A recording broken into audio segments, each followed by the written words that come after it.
Everybody. Good morning. Oh, good morning. We made it. Excellent. Welcome to 3D Foundations. I hope you're in the right place. Hope I'm in the right place. This is 3D Foundations, right? Just checking. Yes. Okay, cool. Welcome to 3D Foundations. Like the slide says, your 3D career starts here. I know you guys have been just dying to get into this classroom finally because this is what you came here to learn how to do, and this is the very first class. I'm hoping you're as excited to learn this material as I am to teach it to you. And I'm sure you have a ton of questions. So I'm going to do my best today to answer those questions. But the way I like to structure those questions is I'm going to go through the material and cover as much as I can. And then I'm going to ask you periodically, hey, is there something about what we just talked about that you don't understand? Because I'd love to explain it to you. And then we'll keep moving on. And then with all the time we saved up, that's when I'll hit anything that I didn't touch on. Does that make sense? So what I'm trying to do is sort of structure the information and structure the questions so that we can keep it streamlined. Because I know you have a ton of questions, but if I chase every random question that comes out, it might take forever to get through the material. So we got to make sure we get through everything we're responsible for today, and then it's a free-for-all. Does that make sense? Get a hell yeah? That wasn't bad for the first day. We'll see how it goes. But right off the bat, just want to let you know, this is an accelerated program, which means we cover about 3 days worth of material in 1 day. So that means you really have to be on your A game every day you're in here. You are going to need to take notes while I'm talking because there's a lot of information being dispensed. And we will have a very, very hard time, i.e. impossible, to try to remember all of this information. And I believe that is not a challenge and not trying to see what you got. I am letting you know straight up, you're going to receive a lot of information. Don't jot it down. It can come back to haunt you. Probably one of the most upsetting things you will experience is when you are sitting in front of your computer and you're saying to yourself, now what? And that's just dead time. It's just wasted time. You get frustrated and upset and, you're not accomplishing anything. And what that means is the next time when you do know a little bit more about what you need to do, you're going to have to work twice as hard to make up for that time you lost. Does that make sense? Okay. The other thing I want to put out there for you is in terms of this program, this is for real now. This is where we put on the big boy and the big girl pants. It's for real. You're going to be working hard from here on out. The classes you've had walking in here were like high school 2.0. Honestly, pretty much asleep, you could have passed them. So here's where the messing around stops. Here's where we start working hard every day. And here's where we decide if this is really what we want to do for a living. Because you should be excited about it. You should want to do the work. It's not like, oh, gee, I got to do this. This is what you want to do for a living. So you should be pretty excited about it and want to put in the time. My personal recommendation, you should be working on this stuff 2 hours every night at home beyond everything else you're doing. And that's at a bare minimum. And the reason you want to do that, you guys have heard that saying, it takes 10,000 hours to master something, right? You've heard that before. So in terms of 10,000 hours to master something, you've got to start logging in that time as fast as you can. The harder you work, the faster you will get good. Does that make sense? It's very straightforward, which is what's nice. There's nothing crazy complex. There's no magical formula or potion or pill I could give you to speed it up. There's no midichlorian count that affects how this works out. You will get good at this if you work hard. If you don't work hard, you're not. It's going to take much, much longer. Does that make sense? So what you have to do is decide what this means to you and put in that level of effort. And then you will be very happy with how things turn out. Does that make sense? Good a hell yeah? Hell yeah. Awesome. Thank you for playing. That was a much better one. All right, so let's get into today's material. Again, we're going to talk about a lot of stuff. Most likely I'll hit all your questions, but if not, there will definitely be a chance for that sporadically placed in there. Probably one of the first things you'll be wondering is who the heck you're working with. Well, we got a whole team of totally awesome people who are amazing with beginners, which is why I've got them working in this class, because I think it takes a special kind of individual to work with beginners. And quite a few of you are beginners. Some of you have some experience. Those are both great. For those of you who have no experience whatsoever, what I would tell you is that's actually quite helpful to you because number one, I teach this class like you know absolutely nothing. So rest assured, it's going to be broken down as it can be broken down. If it's not, ask me and I will go into more detail if necessary. One of the benefits of not having previous knowledge is the fact that I don't have to reconfigure things with you. You're wide open, you accept the information, you learn it, you execute. One of the things that I run into with students that have previous experience is, yay, you've got previous experience, which is great, and anything you know is to your advantage, but then sometimes we've got some bad habits we've gotten ourselves into, and it's kind of hard for me to turn those around and get them going the way we need to go so that we are working as an industry professional would. Does that make sense? So sometimes that can be a bit of a barrier, having some previous experience.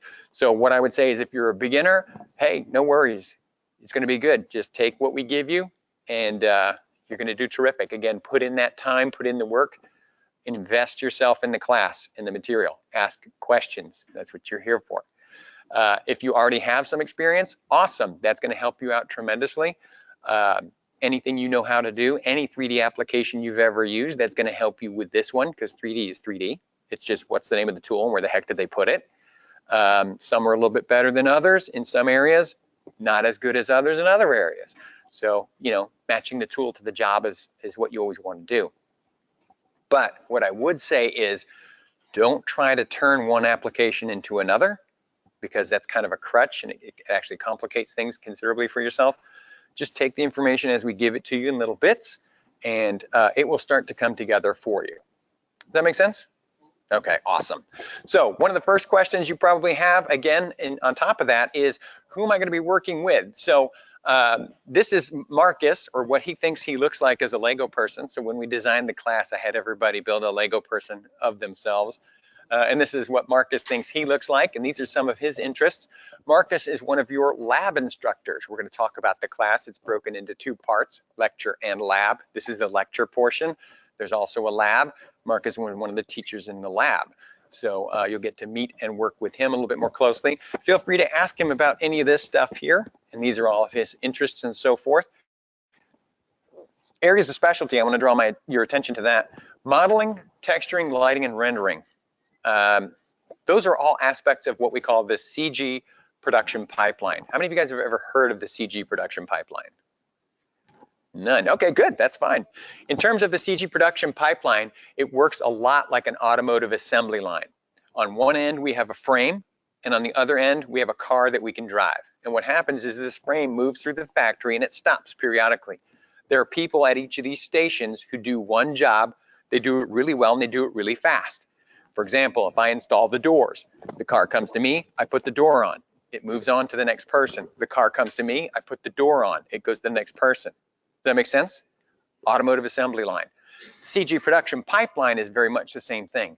At one end, we have storyboards and concepts, and at the other end, we have a video game we can play or a movie we can watch. Does that make sense? Yeah. This pipeline is divided up into a series of very specialized jobs, one of which is modeling. That's what we're going to be learning, and that's early in the CG production pipeline.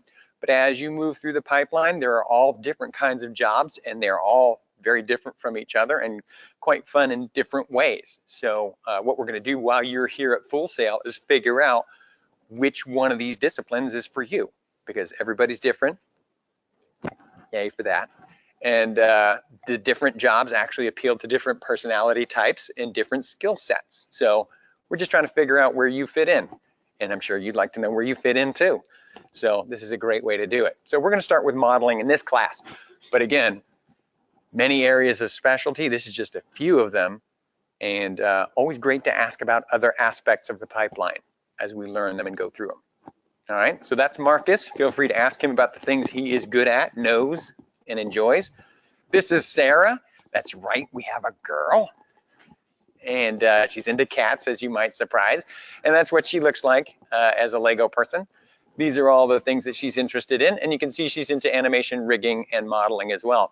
It's kind of unusual to have an animator that is interested in modeling. So that's very different. And I think very helpful for us, particularly as a team. So for those of you who are interested in animation, she's a good person to talk to because it's going to be a couple of months before you get to any animation. but she's an amazing resource. So be sure to touch on her. Incidentally, also over here behind the light, which you can't see, is Brian. Say hi to Brian. Brian is new to the team. I don't have his Lego guy yet, but he'll be up there next and he'll have his very own slide. Brian pretty much runs the online version of this class, and he helps me out with the lectures as well. However, he is also responsible for the help sessions that exist, and we're going to talk more about that. But we have online digital help sessions where you can literally, it's like calling an operator. Hello, hello, what's your problem? I've got polygons all over the place. You know, you can get a hold of him and he can help you with whatever problems you are having. And believe me, you're gonna have problems. Whenever you're working with a computer, there's gonna be problems. So point being able to get a little extra help, that's Brian. So when you sign on to the computer and you're looking for somebody to help you out, he's one of the main point people for that. So great to get to know him and take advantage of this amazing resource that you guys have outside of the classroom, which is, again, not typically available in most programs I've ever seen or heard of. All right, and then you probably would have guessed this one's me. That's my Lego guy. In terms of the CG production pipeline, I think the whole thing is pretty darn cool. I can do a good percentage of those jobs. They're all fun in different ways. I wouldn't necessarily want to do all of those jobs for a living, not like all at once, but some of them I would not want to do and get paid for. I can do them, but that wouldn't give me the kind of joy that some of the other ones do. But knowing how to do these things makes me a very valuable asset, because the more you know how to do, the more valuable you are to the company you're working for, particularly smaller companies which are going to ask you to wear more than one hat. Does that make sense? So as with anything in life, the more you learn and the more you know, the more valuable you are. So even if it's a discipline you're not crazy about in any particular class you're in, I recommend very highly having good command of that information, because you never know when you're going to be asked to do that. Does that make sense? Okay. And even above all of that, one of the things that I would highly recommend is learning how you learn. And that's one of those things that you have to come to terms with, because we are going to be entering a technology-driven field, which means applications change, pipelines change, the way we do things change. So you have to be able to stay current and therefore relevant, i.e. employable, and keep that work going for yourself. So learning how you learn is very important, because you need to keep educating yourself as you go so that you can remain a viable employee and somebody who contributes to what's going on. Does that make sense? Okay, so learning how you learn is very important. And again, you never know what you're going to be asked to do, so adaptability, as with any situation, is important in terms of survival. One of the stories that I love to hear is, or I love to tell, is about this time. I believe it was ILM was working on something, and they came out with a new version of cloth simulation for Maya. And one of the employees was asked, and he said, hey, listen, can you learn how to do cloth and be able to demonstrate it on Monday? And this was somebody who'd not dealt with cloth before, nor had they dealt with the new version of cloth. And he said, yeah, I guess. Great. Okay, well, you'll be meeting with George on Monday. Who do you think George was? George Lucas. Yeah, you're going to meet with George Lucas on Monday and demonstrate your command of how to use cloth. So make sure you know how to do that. So you never know what you're going to get thrown into. So be ready, be prepared, be adaptable, and just do your best with everything that comes your way, and something good's going to happen. I think that's just a good policy all around. Does that make sense? Okay, hell. Here we go. So again, that's me and things that I do. Next big question, what the heck am I going to be doing this month? This month, you are going to be creating assets or objects to populate a scene.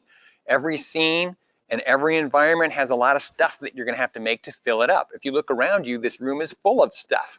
I think human beings pretty much generate stuff and find places to put it. It's kind of what we do. But what we're going to do is we're going to learn how to build the stuff that we see all around us in the everyday world. And the reason we're doing that is because ultimately we're going to take these different objects and create a sort of still life. So much like when you're first learning to draw, still life is a great tool for learning how to control the tools that you're working with and create life. And you have an amazing resource to look at because it's reality. And you do your best to replicate it as closely to perfect as you can. Well, with the modeling, we're going to do the same thing. We're going to be modeling objects from our everyday world, and we're going to be creating a final scene, still life, which we can actually render out and create an image for, like this one, which you will be able to print out and put on your refrigerator. You can post it on Facebook. You can whatever you want to do with it. And you can show everybody what you accomplished in just 1 month here at Full Sail. Now, in terms of the objects you're going to be building, the objects come in 3 different levels of complexity.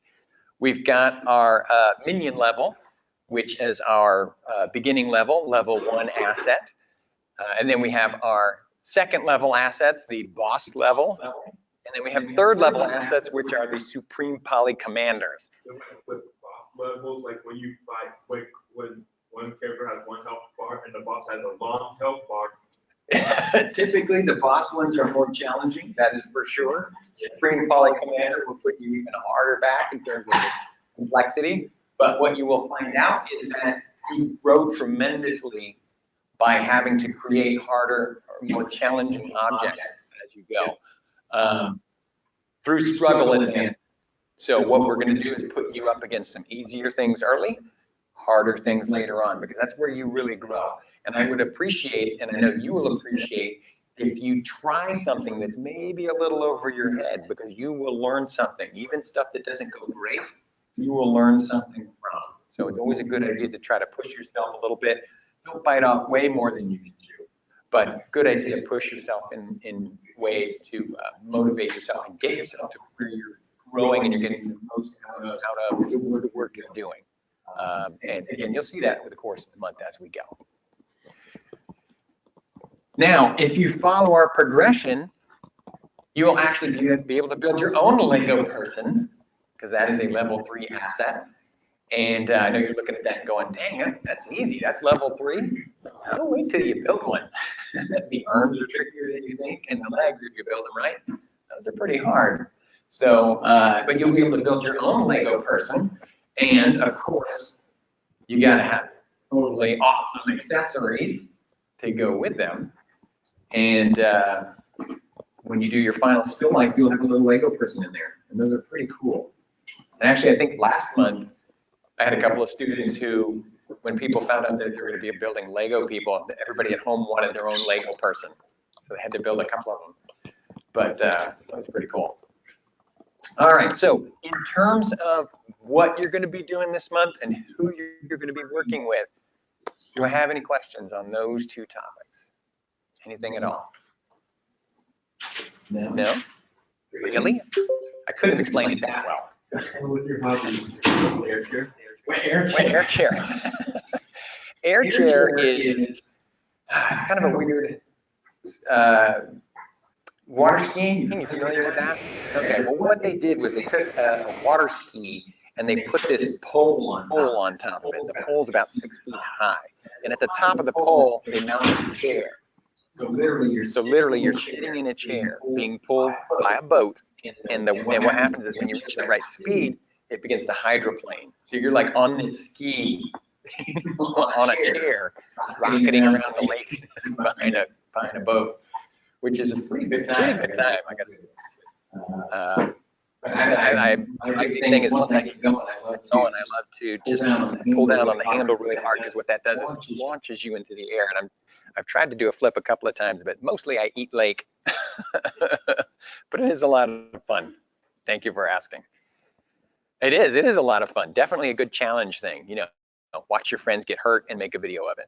So that's what we do for a good time. Anything else about what we're doing this month and who we're working with? No? Okay. All right, let's get on to some more fun stuff. Let's talk a little bit about class structure.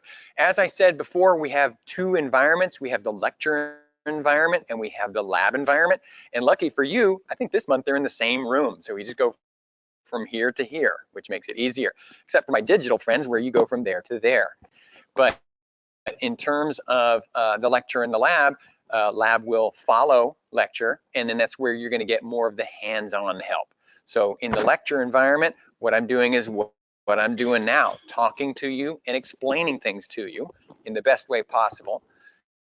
And you will be taking notes, writing down the stuff we're talking about. After we talk about something for a little while, we're also going to do what we call in-class exercises. And these in-class exercises are very important because they demonstrate to both you and me that you understand what we just talked about. Does that make sense? So I'll be like, this is how you make a peanut butter and jelly sandwich. First you put the bread, then you put on the peanut butter, then you put on the jelly, then you put another piece of bread. Okay, you made a peanut butter and jelly sandwich. Now, if you've written those things down, then I go, okay, everybody, let's make our peanut butter and jelly sandwiches. You can do it. Does that make sense? So we talk, we do an exercise, we talk, we do an exercise, we talk. Does that make sense? So for those of us who are hands-on learners, you're going to have an opportunity to work with what we're talking about in the lecture right after we talked about it. Does that make sense? Now, what that does not mean is, oh, I don't have to take notes because I'm just going to follow along. This is not a follow along class. Does that make sense? First we listen, we learn, and we write stuff down. Then we execute when we get to the activity. Does that make sense? If you can't do the activity, if I go, okay, let's do the activity, and you go, okay, what do I do now? Your approach to this class is not working. Does that make sense? If you have no idea where to get started, what you're doing is not working and you need to change it. And quickly, because like I said, we cover 3 days of material in 1 day. You really can't afford to miss class at all, whether you're here or not. Does that make sense? So again, make sure you're paying close attention, taking notes during the talking part, and then when it comes time to execute, you're going to be just fine. Does that make sense? Okay. So again, taking notes and asking questions is the smartest thing you can do, because right after we talk about stuff, we do these in-class activities. And these in-class activities, again, reinforce everything we've talked about. And what's great about these activities is you can go home and do them again and again. You can do them in the lab again and again, and the repetition makes you better. It's just like trying to learn how to hit a baseball, how to skateboard, how to play guitar, you know, whatever it is you've ever learned how to do in your life. Through repetition, you're going to learn and get better. So we've got these activities which don't really matter. They're very simple activities. You know, you're not like, oh, this is the perfect cube. You know, it doesn't make any difference to you. So you can mess it up if you want to, and that's totally fine. Does that make sense? But the practice is important. So make sure you are, again, paying attention, and then we work on these activities. And then what happens is after we do these activities, at the end of the day, we have what we call a skill check. And the skill check is basically saying, okay, we talked about this, this, and this today. And what that means is I've now given you an assignment to work on in lab or in home, your call. And that assignment is reflective of everything we talked about today. So if you can do the skill check, then you understand everything we talked about today. If you can't do the skill check, you're missing some important information. Does that make sense? Okay. Now, what's nice about these skill checks, not only do they reinforce what you know or don't know so that we can address it sooner rather than later, but what's nice about these skill checks is those are actually turned in. We're going to submit those on FSO, and they are worth 1% added to your grade. So what's nice is if you do all 10 of the skill checks, right, you just added 10% to your grade. So if you got a B in this class, you do all 10 skill checks, you just got an A. Does that make sense? You want a great grade, you want a full letter grade increase on what you get in this class, do all the skill checks. You want to be successful in this class, do all the skill checks. Yeah, it is that easy. If you motivate yourself. That's the hard part. That is the very hard part. Self-discipline is probably one of the most important things you will learn in this class and this program. You know, you think brushing your teeth every day is pretty easy, but there are some days you don't, right? That happens for whatever reason. You can't not brush your teeth. Does that make sense? You've got to brush your teeth every day. It's monotonous. You might run out of toothpaste. You might be late. There's always an excuse, but you got to do it. Make sense? And it seems pretty simple.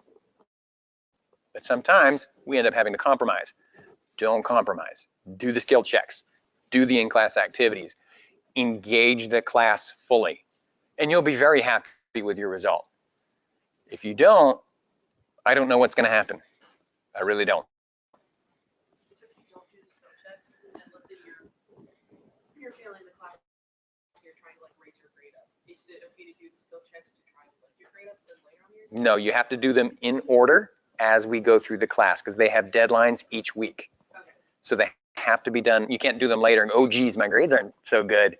Maybe I should do all my skill checks, which is sort of cart before the horse because had you done your skill checks, you would be having better grades.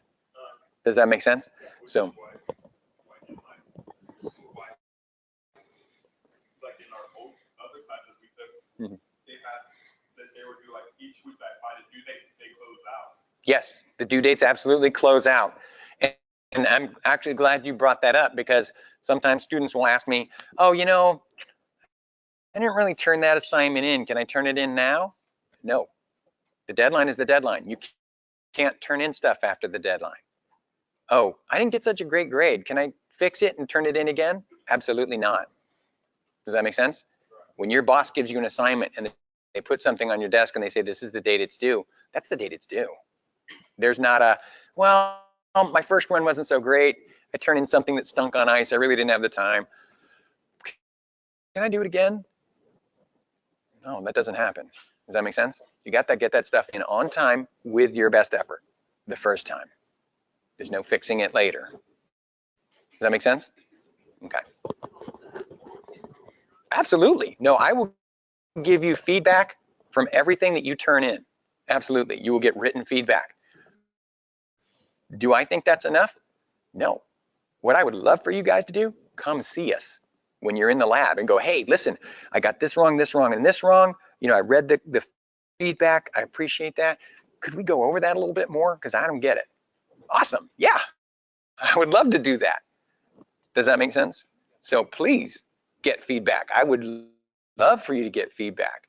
I think the worst thing you can do is, you know, turn in subpar work, get over whatever you get, and well, I guess I'll do better next time. Whoa, come on. That's not how you do well. That's how you get by. But let's face it, do you guys want to get by? Or do you want to make something happen? You know what I mean?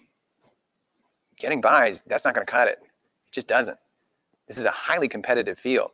A lot of people want these jobs, a lot. And you have to win this job from someone else. And that's from wanting to do more than get by. Does that make sense? Okay. Now, some people won't tell you that because it's kind of the ugly truth. I'm a red pill guy. I'm going to tell you what I've seen and what I know, what I've experienced, because I think you deserve to know the truth. And when you know the truth, you can make better decisions. Does that make sense? So it's not a scare you thing. It's a reality thing. You need to know what you're up against because that's the only way you'll do the right thing.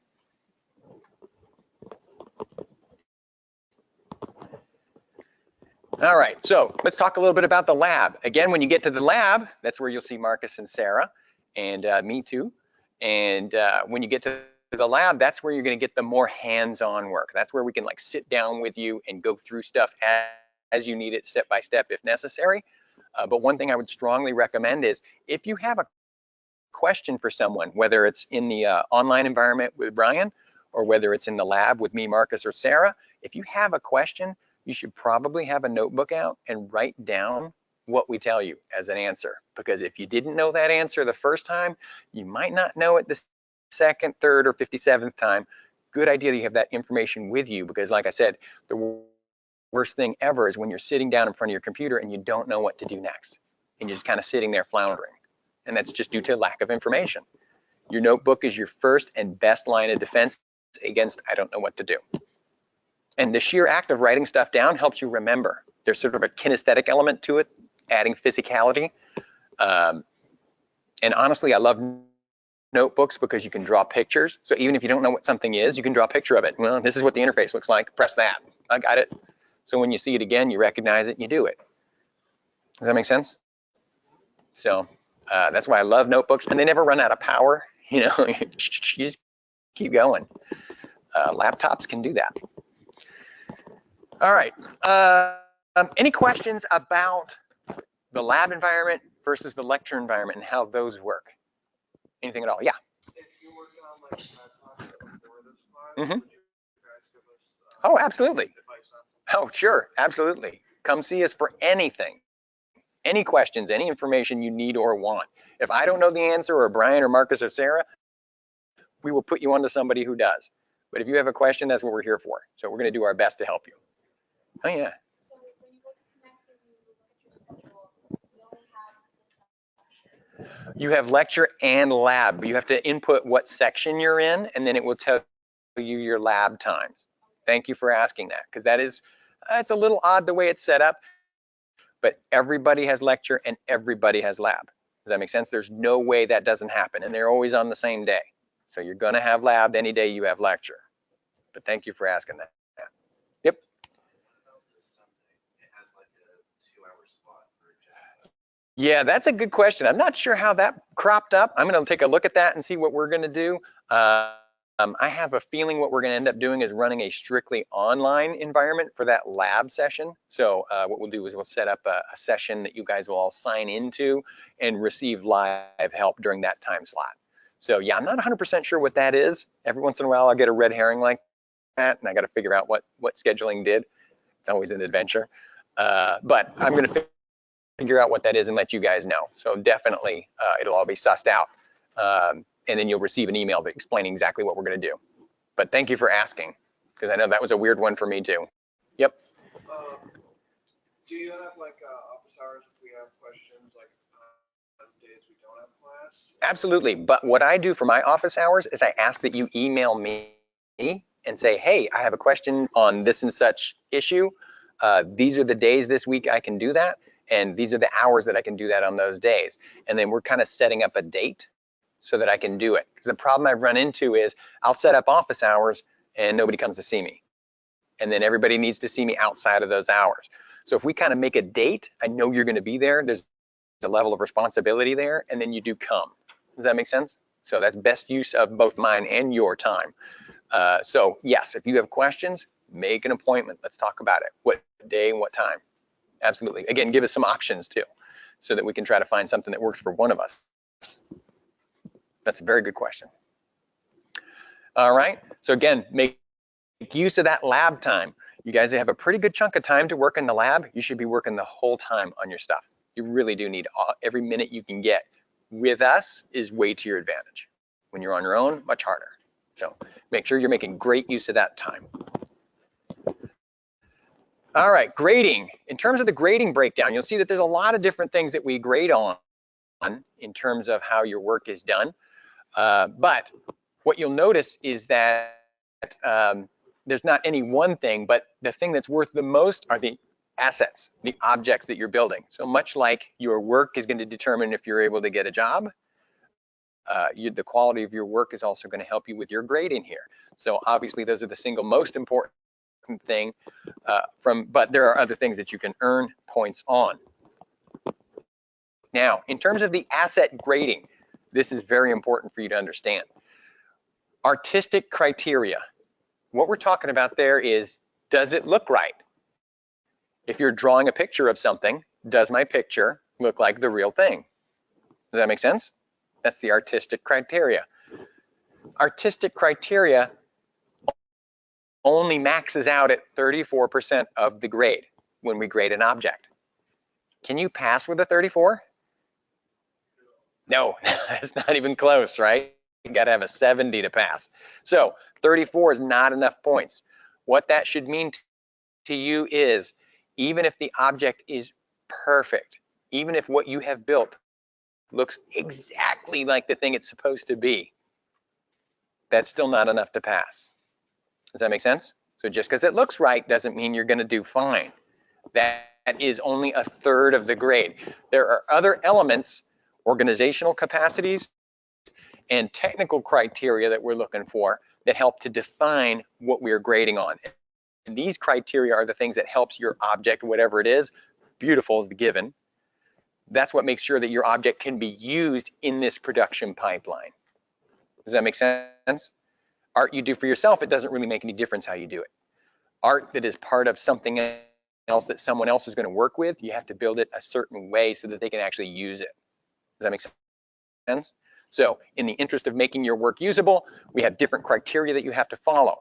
Now, what's nice about this is only 1/3 of your grade is what does it look like? So in terms of this other stuff, you can earn quite a bit of points that are not associated with how good does it look. So that doesn't penalize you if you're new to working with Maya and maybe your modeling isn't quite up to snuff just yet. It will be soon, but it doesn't penalize you too heavily for that. Does that make sense? So it's not just about being beautiful, it's about being functional. Make sense? Okay, so make sure you're doing these other criteria. Now, in terms of the other criteria, incidentally, in terms of the other criteria, you might be wondering, well, how do I figure out what these other criteria are? Because what it looks like is pretty straightforward. We've actually created a document for you. It's called the self-grade document. And the self-grade document literally takes every assignment that you have to turn in each week, and it breaks it down, and it tells you, this is what we're looking for. This, this, this, and this. And it's literally a yes, no check sheet. Did it do this? Did it do that? So if I say, brush your teeth, wash your face, wash the dishes, take out the dog. 4 things I asked you to do. How much are each one of those things worth? 25%, right? So if you do 3 of them, you just got a 75. Does that make sense? It's pretty straightforward. So I'm going to ask you to do some stuff, and they're yes, no things, because you either walked the dog or you didn't, right? It's not going to be a surprise. Well, no, it might be a surprise, and that's the bad part. But point being, they're yes, no. So if you follow that check sheet and you do the things we asked for, you're going to get a great grade. Does that make sense? It's not a mystery. I call it transparent grading. You know what I'm looking for. I'm telling you what I'm looking for. The only thing that would cause you to not do well is if A, you ignore the document, huge mistake, or B, you don't know what the things are on the document. But guess what? The things on the document is what we talk about every day in class. So if you don't know what's on the document, somehow you missed something we talked about. Does that make sense? And then that means come see us. Let's talk about it. What don't you get about that? Where do you think this magical self-grade document is? Where do you think? On FSO. FSO is like, basically what happens is if I'm killed in a horrific plane crash, alligator-eaten accident, if Florida is utterly destroyed, you can still complete your assignments because I created FSO to replace me. So go to FSO. There's a lot of information there. Make sure you're looking at it, reading it. I know there's some stuff on there that's like, just check it off. You don't have to submit anything. That doesn't mean you just check it off. Woohoo, did it. Awesome. No, look over it. You're responsible for that information. They don't pay me by the word or by the activity. So if there's something up there, I put it there because you need it. So make sure you're familiar with that. Read the whole thing. Reading, I hate it. I know, me too, but you got to do it, right? Do you sign a legally binding document without reading it? No, let me help you with that one. No, no, you don't. No, you got to read the document because you never know what you got yourself into. So make sure you're looking at FSO. Read that stuff over. It's not a gimme. All right, let's take a look at today's material. Today we're going to be talking about the creation of a folder and the folder structure system within Maya, which is how all projects begin. And this is something I'm going to show you how to do now, and you're going to have to do it yourself come week 3. So make sure you're taking notes on this, and you can do it because this is not a one-time and you're done. This is something you're going to be doing even in this class and then every class after this one. We're going to talk about the Maya interface, what everything does and how it works. And we'll talk about the broad strokes of how it works, and we go into refinement as we go through it. We're going to talk about the importance of reference, and then we're going to get into the use of polygon primitives, which are the building blocks for everything we want to make in the world around us. So that's what we start with. So we got to learn how these things work. All right, let's talk a little bit about file management.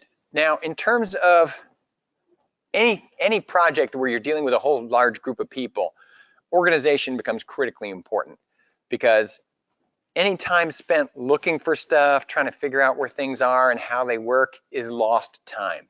And time absolutely is money in this line of work. So in terms of trying to make sure everybody's on the same page, organization is critically important. And one of the things that we are going to do today is talk about how we create the folder structure system in Maya, because without it, we have utter chaos. So we're going to delve into the creation and setting of projects and some of the naming convention ideas that are very important to this whole process. Now, in terms of the file management, it serves many purposes, but one of the biggest is organization. And what I'd like you to, I know, I'm so excited. I never know what I'm going to have to work with. So in terms of working with Maya, Maya is your partner. Maya is your buddy. Maya is your new significant other. That's right. So if you've got somebody else, let them know it's a threesome now. But the way it works is any project you undertake is you and Maya working together. You are the art. You are the passion. You are the design. Maya is the technical know-how. Does that make sense? Art, math, but they have to meet. So what you have to realize is working with a computer means everything is yes, no. Because everything on a computer is basically a yes, no gate in terms of its ability to do anything. So when we're working with Maya, one of the things we have to do is let Maya know what we're working on, because every project has many aspects of it that you need access to. And this filing cabinet won't let me in. But as you would imagine, I know, you can't have everything, Brian.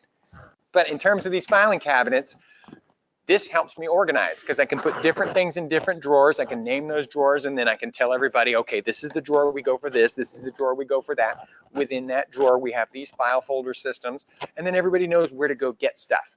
Well, Maya and working with Maya is the same way. I need to organize with Maya. Hey, this is what we're working on.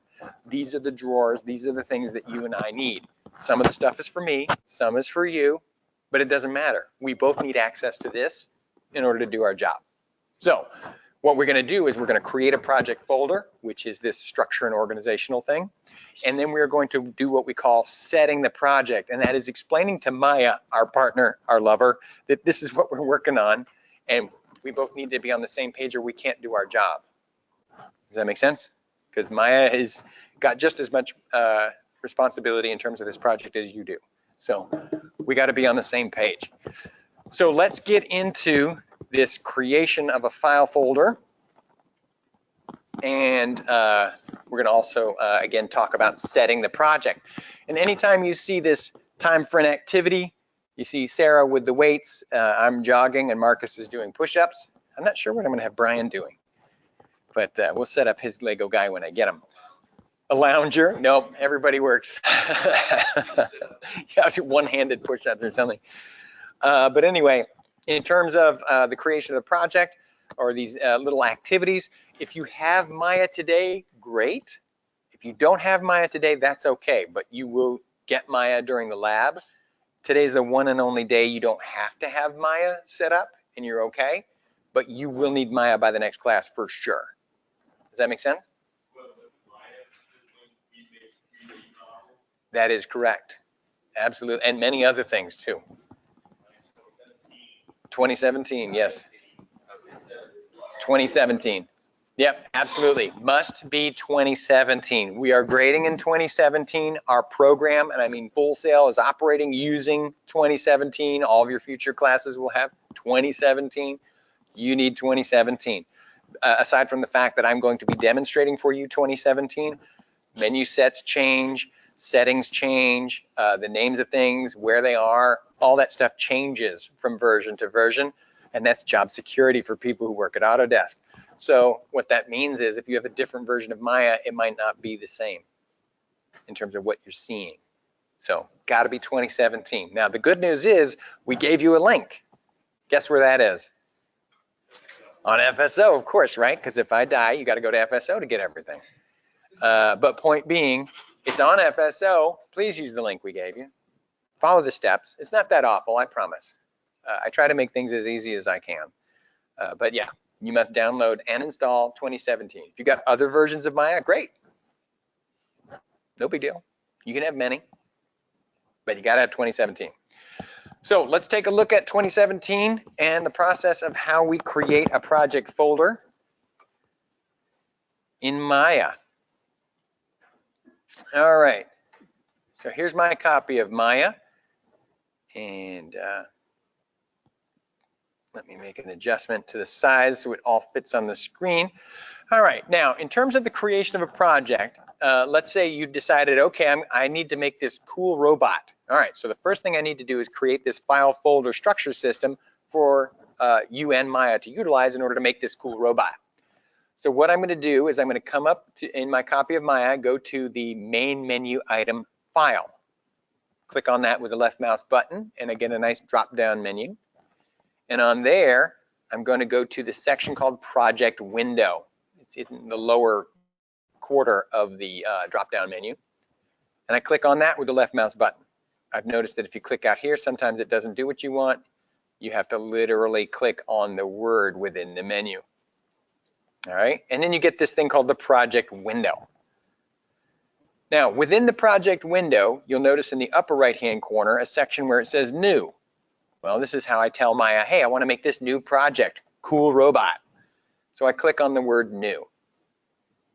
Now, you'll notice that there's a whole bunch of folders over here, and these are the names that are going to be applied to the folders. These are the default names, and you should leave them at these, because typically this is what they're going to be. In some instances, a company will have a different set of folder systems that they will use, and they'll just tell you what those are.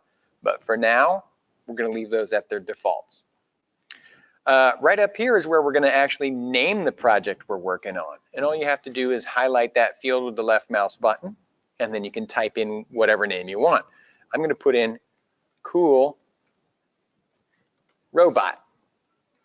Now, in terms of naming, you'll notice that what I did was I made the R in robot bigger, uppercase, to show that that's a new word. Things that are very important for you to understand about Maya and applications in general, they don't really like spaces. The space is a non-character, so it's kind of hard for them to math out.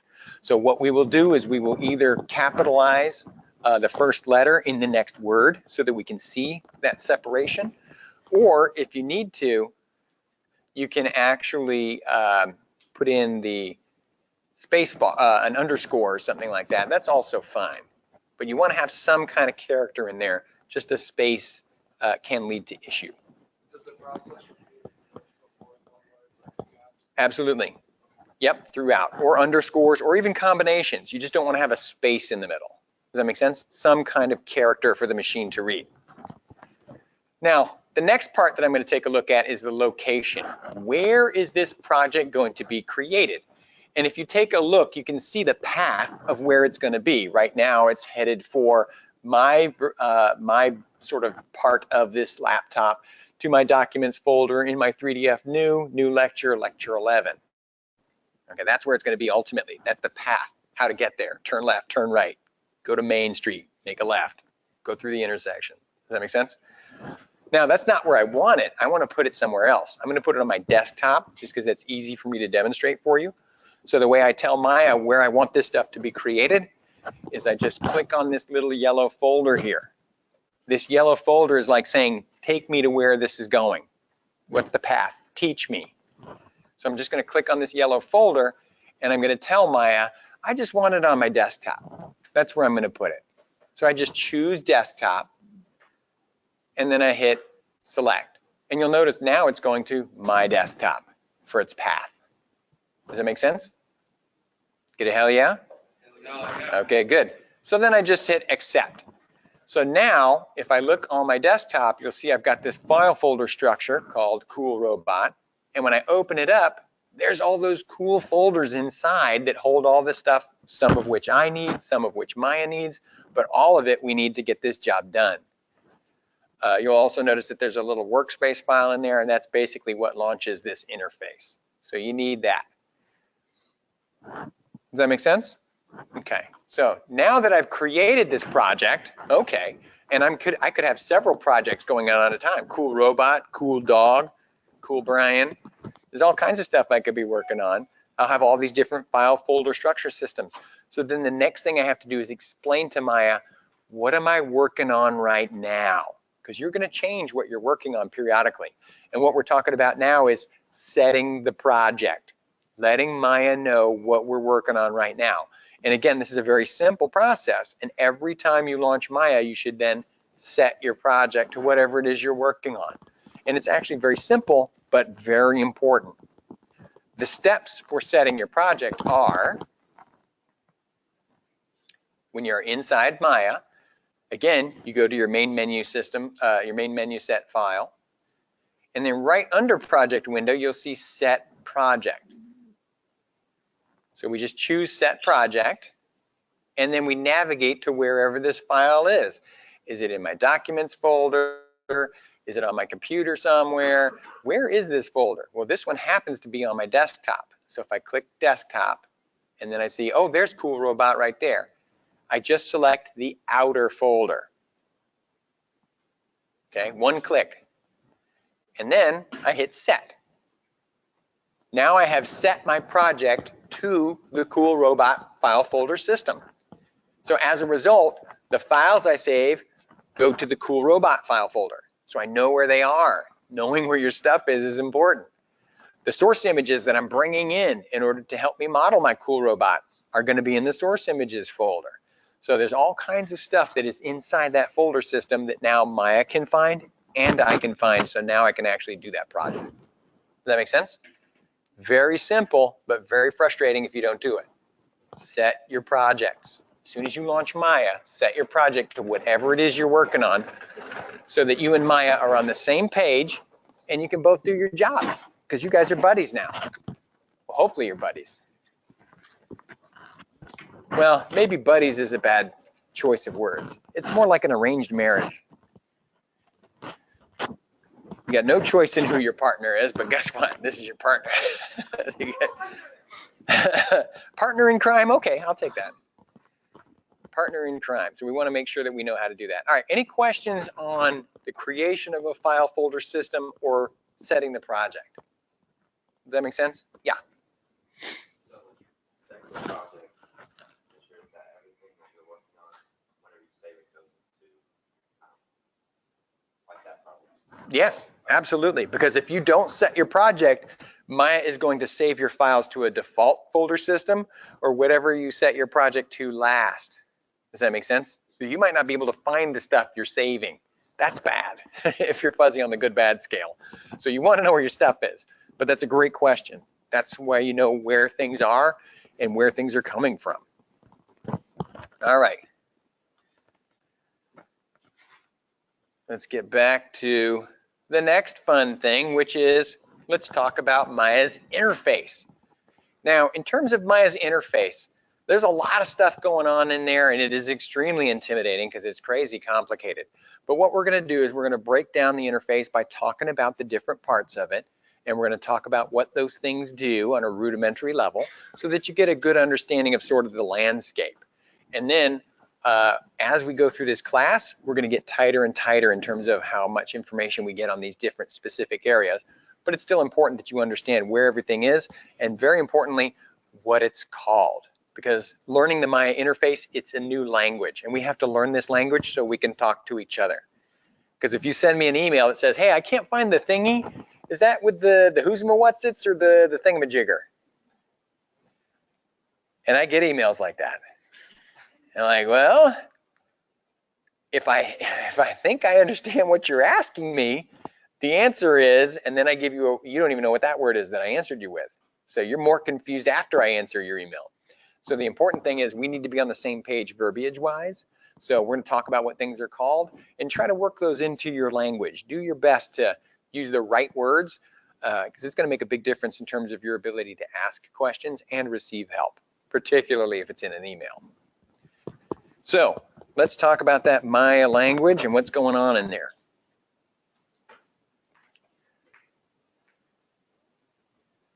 Okay, there's Maya. Right across the top here, we have what we call main menu items. These main menu items house tools and actions. An example of a tool would be like a screwdriver or a hammer or a saw. An example of an action would be cut this in half, glue these things together, make a hole in that thing. So all of our tools and actions are housed in these main menu items. And in order to get to a tool or action, all you have to do is click on the menu item and you get a little drop-down menu. And it lists for you all of the tools and actions that are available under that category. What you will notice is many of the tools or actions have a little box to the right-hand side. That's the options box, because many tools have options on how they work. The idea here being hammers both drive nails in as well as pull them out. It depends on how you're holding the hammer, what it does. Does that make sense? Options box is your way of telling Maya, you know, flip it over, I'm pulling nails out. No, they're going in now. Does that make sense? Options, how do I use the tool or the action? So that's how I can get to those, again, is by going to those boxes. And what's nice about those boxes is when you click on them with the left mouse button, it opens up the specific options for how a tool works. Okay, and there's usually a, under here, edit, you can reset a tool to whatever it was previously set to, its default settings, and you can make some adjustments. Also, what's super cool is there's a little bit of a help section in there, and you can literally click on that, and as long as you have an internet connection, it will launch Maya's help documents, which will basically explain to you how the tool works with pictures and text, and give you hyperlinks to other things that you might want to know about that tool and how it works, related tools. Does that make sense? So again, another great resource for helping you, Maya's built-in help documents, but you do need an internet connection in order to make that happen. So make sure you got that. And you can search for whatever you want, you know, just type in whatever it is you're looking for. But you can see there's all kinds of cool stuff in there. And then you can go into, you know, other things. And there's pictures and text. So make sure you're utilizing those resources. All right. Now, let's talk about this next. This is the status line. The status line is how we explain to Maya what kind of job we're trying to do. Maya does many, many jobs. Let's say Maya is an application that builds houses. We can do any job it requires to build a house. And it's all in one application, which is what's cool, and that's why we like this one. But we don't all want all of our tools on the ground at one time. We need to sort of organize them because we use different tools for different jobs, right? Do we use the same tools when we're doing shingling as we do for interior painting? No, we got like brushes and drop cloths versus hammers and nails, right? So different tools. So what we want to make sure is we're organizing our tools by the kind of job we're trying to do. Well, that's what the status line is for. The status line is how we tell Maya what we're trying to do. This is a modeling class, so it should be set for modeling. If you should happen to change your status line to, say, animation, you'll notice that your tool options up here in your menu sets, they change because you're doing a different job. It requires different tools. So you want to make sure you're set for the kind of job you're trying to do. This is a modeling class, so make sure it's set for modeling. All right. Now, this area here, these are called shelf tabs. And on these shelf tabs, you'll notice that there are little icons. These shelf tabs and icons are shortcuts to main menu items. For example, if you look under Edit Mesh, which is a main menu item, you will see the Extrude tool. All right. If you look on the Polygon Shelf tab, you'll notice that there's an icon here for the Extrude tool. Those buttons are basically shortcuts to menu items. It will save you some time to click those instead.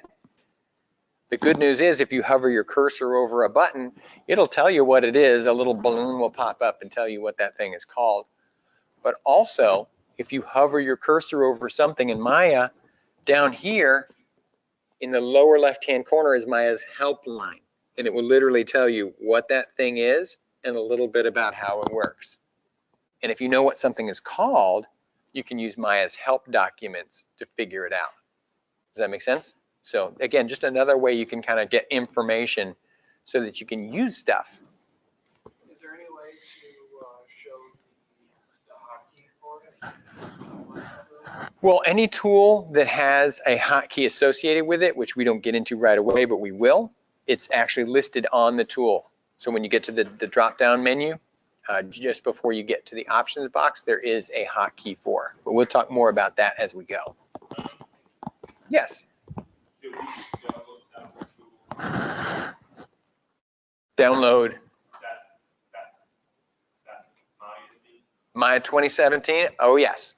I gave you a link for it. It's on FSO. So make sure you're using that.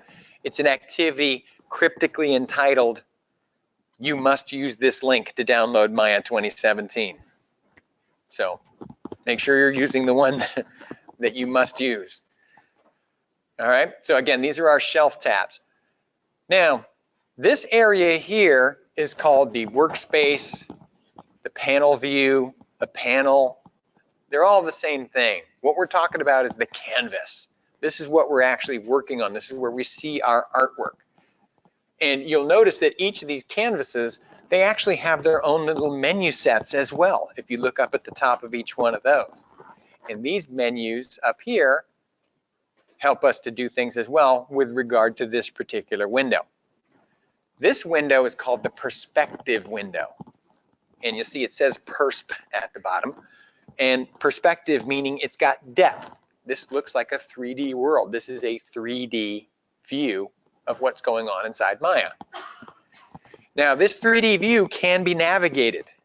In terms of its navigation, you need 3 different button combinations. You can either use a mouse or the pen that came with your tablet, because they gave you guys got really nice tablets with pens that go with it. Or you can use a mouse. It's your call. To be perfectly honest with you, the pen is more ergonomically sound. So if you're concerned about making sure you can get your work done without hurting yourself over the long term, probably a good idea. I started out using the mouse, so it's very hard for me to get away from it. Granted, when I'm doing texture work, I definitely use a pen because it's way easier to do textures like that. But for whatever reason, I can't use the pen to run Maya. But you do need either your mouse or the pen to run Maya. You do not want to run Maya off of your trackpad. Does that make sense? This mouse I bought for $8. There's no way you came hundreds of miles and are willing to spend $80,000 to learn this information, and you can't come up with $8 for a mouse. Does that make sense? Don't be silly. Use your pen or get a mouse. Does that make sense? Trying to use the trackpad will slow your progress dramatically. Do not try to use your pen or your tablet, or I'm sorry, your trackpad. Where do we get a pen? Because I don't think I got one. When you got your tablet, it came with a pen. Oh, I think those are the- Okay. Yep. I didn't get a tablet either. Yep. When you get your tablet, there will be a pen, Okay. and you can configure that to be a 3-button mouse. Yep, in distribution. Mm-hmm. Yep, 4E, I believe. All right, but you need these accessories. Please get them. I've had people fail this class because they refused to buy a mouse, and I'm not joking. Like, I can't get a mouse. They're too expensive. Are you kidding me? If you have one less soy chai tea latte, you can get a mouse.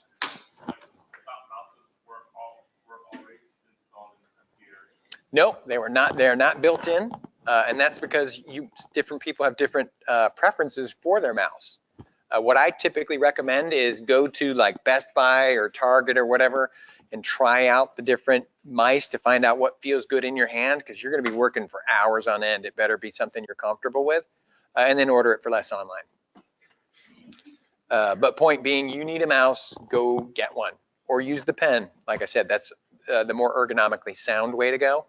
But yeah, you need one of those. But thank you guys all for cumulatively asking that one. because I get that every month too. Do I really have to spend $8? Yes. All right. So in terms of navigating Maya, there's 3 different buttons you need to use in order to get button combinations in order to get around inside this space.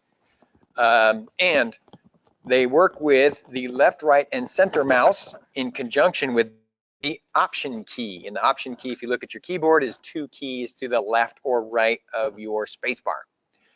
Now, option and left mouse button gives you the tumble function. And tumble allows you to move around within the space and look at an object from any angle or perspective. Tumble function, option and left mouse button together. Tumble function. Option and middle mouse button held down gives you track or dolly. And what that allows you to do is move alongside an object. You can move up or down, you can move left or right, but I'm not getting any nearer or further from the object. Track or dolly. Option and middle mouse button held down. Option and right mouse button held down is zoom in, zoom out. So through the process of trying to look at an object, I will tumble, I will zoom, and I will track or dolly. And you'll be flying through these different button combinations. You won't even be thinking about it after a while. You'll just be going right through it as fast as you can. All right. Now, there's not just one of these workspace windows. There's actually 4. If you look here, these are the saved layouts or window configurations of Maya. What we're looking at is perspective. Right below it is 4-view. 4-view is composed of 4 views that are all showing the same thing. I've got a perspective view, a top view, a front view, and a side view of the same object. I'm looking at it just from different angles. So if I happen to have an object, you can see it's in all 4 of my views. And just so that you can see it's the same object. Now you might be wondering, well, what the heck do I need 4 views of the same thing for?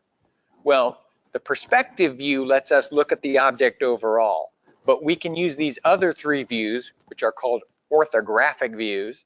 These orthographic views allow me to see the object from a pure, true perspective, a true angle, flat. And what we need these different views for? Lining things up. So if I want to try to put a sphere on top of this cube, it's pretty hard to create a sphere and then try to get it to line up perfectly on the cube. But if I use my orthographic views, I can be very precise with the placement of objects, because if it looks good right here and it looks good right here, then I know it's good here. Does that make sense? With more than one view, greater precision. This is called an orthographic view, and that's called a perspective view. They are all different views of the same thing. All right? Now, in terms of moving stuff around, let's get into that a little bit more. Oh, and incidentally, whatever view you want to be in, just put your cursor over that particular view and then hit spacebar. Now you're in that view. If you want to go back out to 4-view, hit the spacebar. That takes you back out. Put your cursor over the next window you want to be in and hit the spacebar again. That will maximize that view. In terms of the navigation within the orthographic views, there is no tumble function. And if you try to do that, it'll say no, because it's an orthographic view. There's no tumbling. Everything is basically 2D in an orthographic view. But we can still track or dolly, and we can still zoom in or out. So 2 of the 3 moving the camera functions do work in an orthographic view. All right. Let's take a look at, well, let me use a cube. Let's take a look at the tools in the toolbox.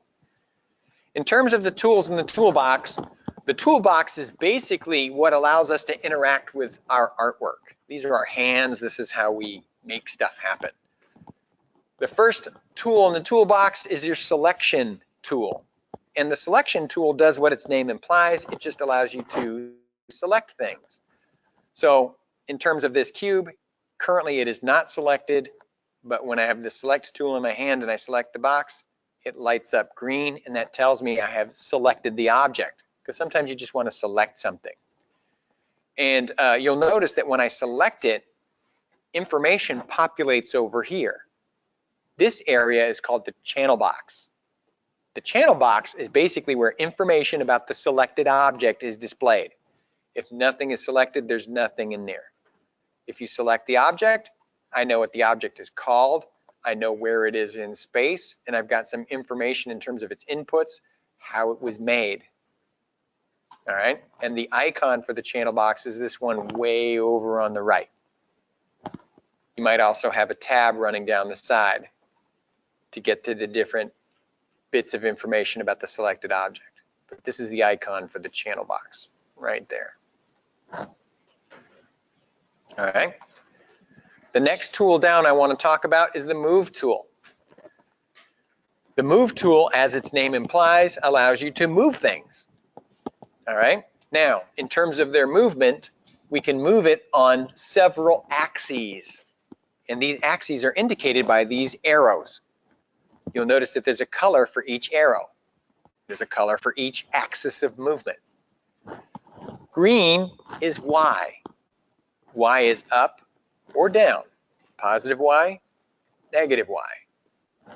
So if I want to move this cube up, I can grab the green arrow with my left mouse button and move it up. And it will move in Y.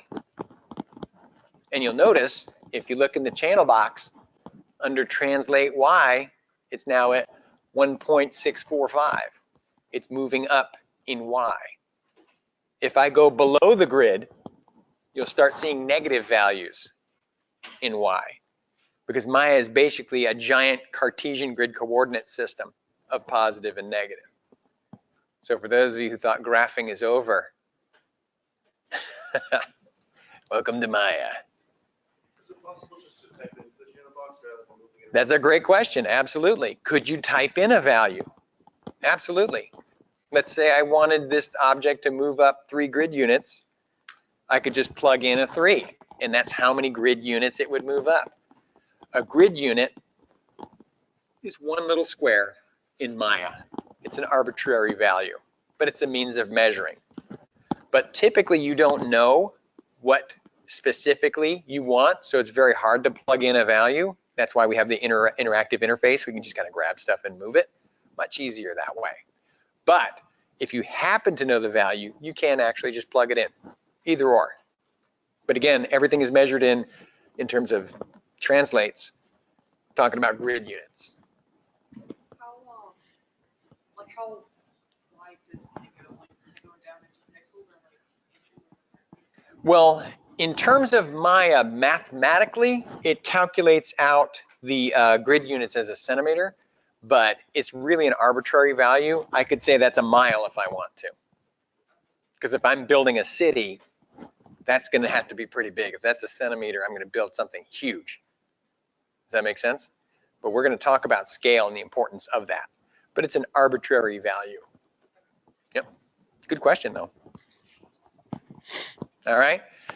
Now, if I want this thing to go back to the origin, guess what I have to plug in for all of my translate values? 0, absolutely. Zeros bring me right back to the origin. Okay?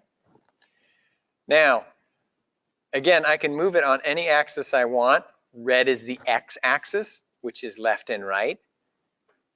Positive x is to the right. Negative x is to the left. And it's easy to remember because the arrow actually points to the positive side. So you don't have to remember, well, red is to the right, it's positive. Well, but what if you're looking at it from here? So just remember that wherever the arrow is pointing, that's the positive side or the positive value. So x is left and right, and blue is z or depth, and that allows you to move forwards and backwards. Now, in moving this around, you might say, well, but it's really tedious to grab specific axes of movement. Also kind of slow and awkward. Is there an easier way to move stuff around? Yeah, you can actually, if you want to, grab in the middle with the left mouse button and hold it, and you can move the object really quickly using that. But if you watch the channel box, what's happening up there? You guys see this area? What's going on up there?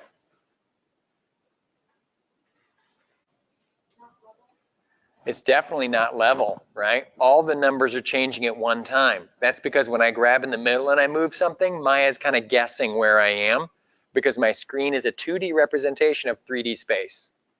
It can't figure out depth because there's no pressure component. Does that make sense? So Maya's not really sure where I'm putting that, so it's kind of guessing. And that's why what we do is we grab the object and we move it from the middle to get it to the base location where we want it to be very quickly. I want it to be over here. And then we use our orthographic views in conjunction with our arrows for precision placement. Does that make sense? Start big, work our way small. All right. So that's how we get that stuff into place, moving it around using the Move tool. We also have at our disposal the Rotate tool. Guess what that does? It rotates things, absolutely. And you'll notice it's got color-coded axes, right? So green stands for what axis? Y. Blue is Z, and red is X. So in terms of rotation, if I want to rotate on, say, the Z axis, I can grab that axis specifically and rotate the object on that axis. And there's the corresponding value change. Now, the difference between translation and rotation is based on degrees. So that's pretty straightforward. 360 degrees turns it completely around. 180 flips it. Does that make sense? So that's pretty obvious. You would know the numbers in those instances. But translation, typically not. All right? Also, when we plug in all zeros, we go back to the origin. Now, last tool in the toolbox I want to talk about, the Scale tool. Scale tool is how we make things bigger or smaller. And when we scale on an axis, we actually scale both positively and negatively at the same time. So if I scale in Y, so I'm just using the left mouse button, you'll see it's scaling both positively and negatively. If I scale in X, same thing. Z, same thing. If I want to maintain proportion, make it bigger but not change the way it's shaped, I can scale from the middle and make the object larger or smaller, scaling with the middle cube. You'll notice when it comes to scale, everything starts at 1/1 scale or actual size. If I want to make this cube 3 times bigger, I could actually, if I wanted to, just plug in a 3 for all of those values, X, Y, and Z, and it's now 3 times larger. So again, if you know how much bigger you want to make it, then you can just plug that in. But you do have to put it in for all 3 X, Y, and Z scale values.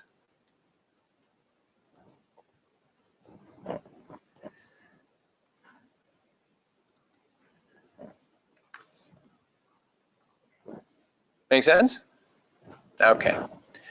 Now, this area right here, we're not going to have to deal with very much. It's part of animation, but I just wanted to let you know this is your animation timeline. And the way this works is a lot like a flip book. You guys are familiar with flip books for animation?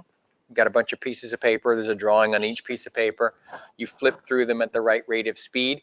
It creates a phenomenon called persistence of vision, which we then perceive animation from. Well, each one of these stops on this timeline is a single page or single piece of paper, single drawing. So if I've got 24 frames, I've got 1 second of animation. Does that make sense? So we probably won't get into any animating, which makes me sad because we don't have enough time. But That's what that's all about. Down here are basically the play controls for your animation, and this works like a DVD player, basically. Play your animation forward, stop, play your animation backward, stop, go to the beginning, go to the end, move a frame at a time in either direction. Now, this area here, this is something we will definitely be dealing with, and that's Maya's layer editor. Here's where we can create layers. Now, how many of you guys have used Photoshop before? Okay, if you've used Photoshop before, it's basically an application which allows you to create amazing artwork, and it utilizes a linear layer system, which is basically each layer is like a piece of paper, and when you're looking at your artwork, you're sort of looking down at all the layers on top of each other. But in terms of Photoshop, the layers are extremely powerful, and they do all kinds of really cool stuff with regard to your artwork. Well, there are layers in Maya. They don't quite work the same, but the organizational capacity of those layers is very much the same. You can show things inside and hide things like you can with the eyeball. You can put things on layers and template them, and you can lock them and that kind of thing. So in those capacities, the layer system in Maya is very similar to Photoshop. So it's very helpful for us in an organizational capacity, definitely. But we'll be talking more about that. But again, this is the layer editor here in Maya. All right. Now, that being said,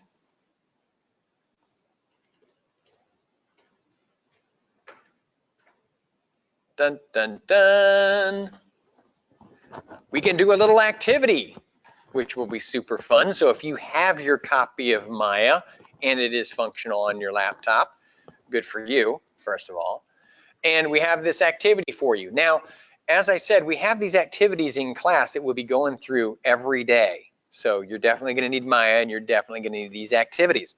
Where do you think the activities are? They're on FSO, absolutely. I made a folder for you called the activity file folder, which you will download and have that in a location on your computer where you know where it is, because we're going to need access to it every day. Incidentally, in terms of skill checks and so forth, I've got folders for you for that too, and you've got to download them, and guess where they are? FSO. So of course that's all there. Now for today, you don't have to have that stuff downloaded, so don't panic. If you at least have Maya, I can show you what you can do to sort of practice up on the stuff that we've learned and talked about today. So, and great for you to know, the Z key in Maya is undo. So if you do something and you want to undo it, you just press Z, and Maya will actually remember, and you can set it for how many times you want it to remember undo. So you can undo something 50 times, 100 times. You can even set it for infinite undos, and it will remember everything you've done, and you can Z right back to the beginning. Shift Z. Yep, go the other way. But it's a very cool function, and definitely your buddy. But let's take a look at the activity. Now, if you have the activity, this is the way you will go about it on a daily basis. If you don't panic. We'll talk about that too. But in terms of Maya, if I want to work on a project, we talked about that the first thing we do is we set our project. So what I did was I downloaded all of my activities, and I created a folder, and I called it 3DF, and I put that stuff in it. So for example, in my computer, in my documents folder, I have a folder called 3DF. And in that, I've got my activity files, which I do every day. I've got my skill check files, which I will do at the end of every day. And I've also got my asset files so that I can access those guys, because that's the stuff we're going to be building to make our still life. But you can see that they're all in this folder here. So when it comes time to do a class activity, the first thing I do is I set my project to my activity file folder. So again, the steps are File, Set Project, and then I go to wherever my file folder is. It's in my documents, in my 3DF year and month. I select the outer folder of my activity file folder and hit Set. And then now I go to File, Open Scene. And because I set my project, now Maya will go into that folder system and say, well, which one of these activities do you want to do? And then I'll tell you which one it is, and then we'll do it together. Does that make sense? So first we get Maya on the same page by setting the project, and then we open the file. Very important for you to realize, setting the project and opening the file are two totally different things. You need both to do the job, but they are separate. Opening the file and setting the project are not the same thing. So with this in place, I can choose my toolbox activity, which is the one we're going to do, and then hit open. And then what happens is Maya opens up for me my toolbox activity, which is, and yours will be the same. You have a series of objects stacked on top of each other with pretty colors. And what we're going to do is try to replicate what we see over here by creating objects and assembling them using the tools in the toolbox. Now, you'll notice that when I create objects, I just click on them and they appear. That's a personal preference of mine. I like to have the objects just kind of appear and then I manipulate them.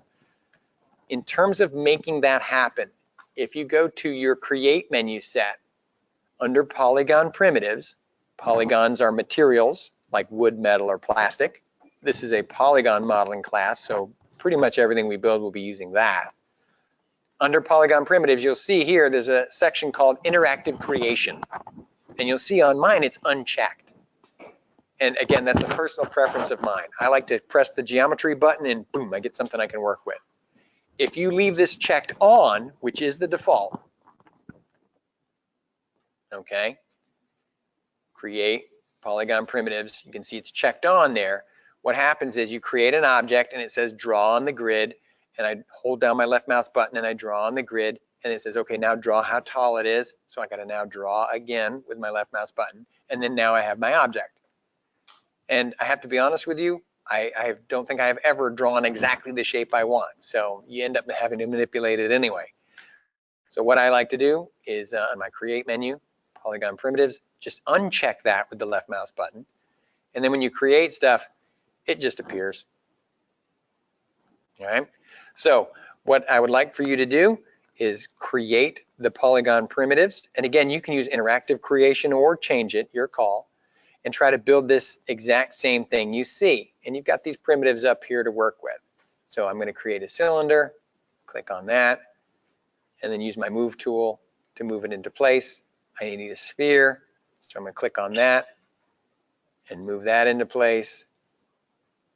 I need a cube, so I'm going to do that and move that into place. And then right up on top here, I have this pyramid, which is this guy right here. And I click on it and I move it into place, but you can see it's upside down.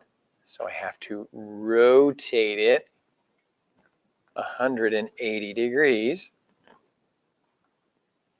And then I can move it into position. And then you can see, oh yeah, aside from the colors, those look the same.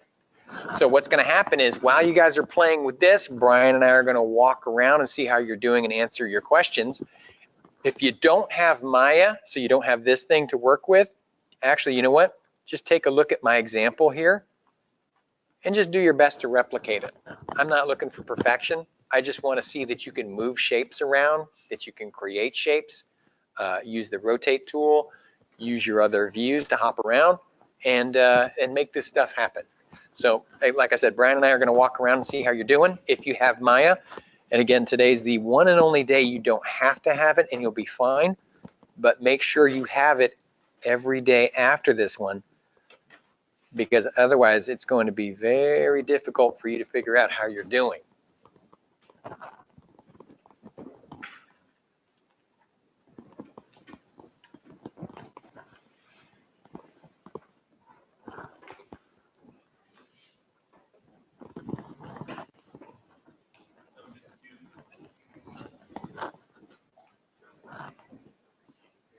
Yes.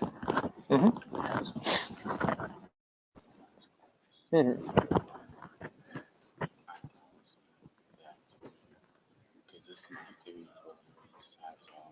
Yeah, it should be in the scenes folder. Yep. If you're in the activity file folder, then go to the scenes folder and all of your scenes, it should be in there. Yep. Set. Yeah, go ahead. Now go to File, Open Scene. It's up towards the top. I would recommend you download that folder again. I think something's not right with that one. So yeah, just download that one again. Good. What's that? Oh yeah, because I can't see it. Yes. What's that? It's because you got 2 fingers on the trackpad. Just use one. Yep, it should.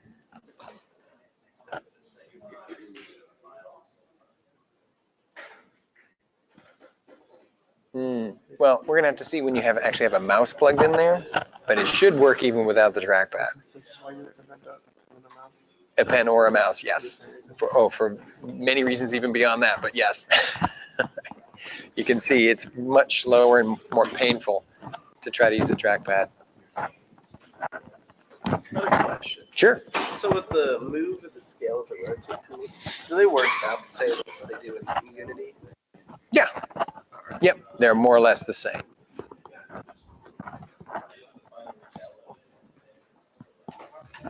Yeah.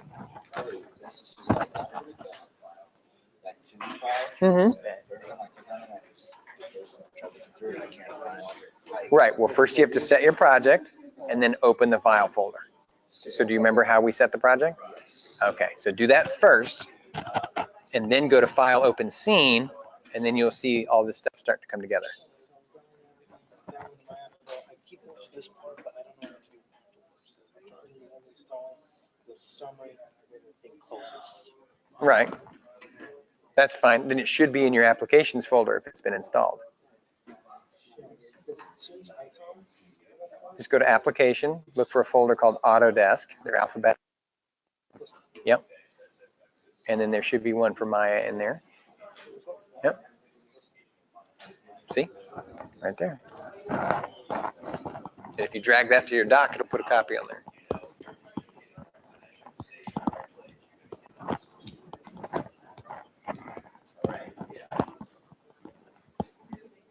Hey, how's it going? Okay, all right. So just choose, do you have an activity file folder downloaded yet, or are you just working off of? Okay, if you haven't downloaded the activity file folder, you don't have to set your project. You can just try to create that. That's totally fine. So just go ahead and close that. And just try to create those shapes.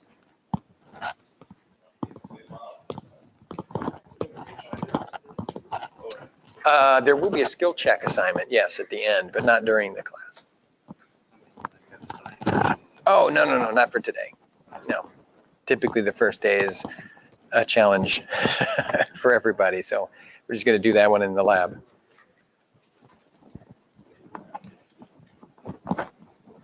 Yes. You can flip over and flip up, but I can't seem to find this pyramid shape. Well, it should be.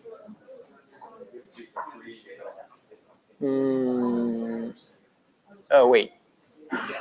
You're using a different version of Maya.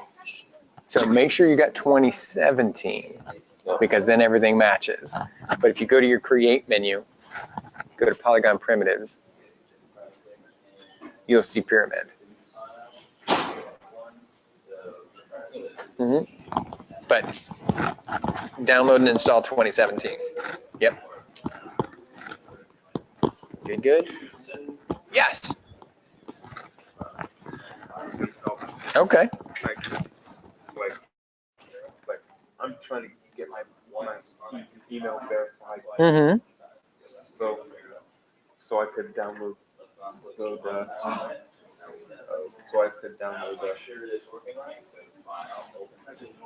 Maya. So I would have to go do this step. Yep, you got to follow the steps, and then what happens is they'll give you a serial number, which is like a code, and then when you download Maya and you try to install it, it'll say, okay, what's the code number, and you got to put that number in there, and then you'll be able to install it. That's the password. Yep, absolutely, because it's basically a $7,000 application, and they're going to let you have it for free for 2 years. That's correct. Yep, because you're a student.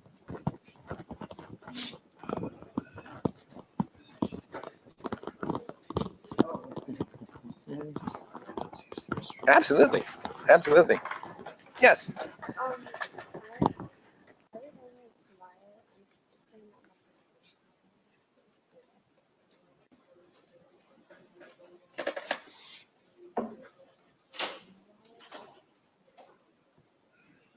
Well, did you download like the 30-day trial, or did you download? When I downloaded it, it started off as a 30-day trial, but I thought that's what happened with it. Because I tried to do the student one. Yeah. Well, what you need to do is register and get a serial number, and then when you should be able to plug in that serial number, like when you try to launch it. Yeah. Well, when you create an account with Autodesk, they're going to give you a serial number, and then.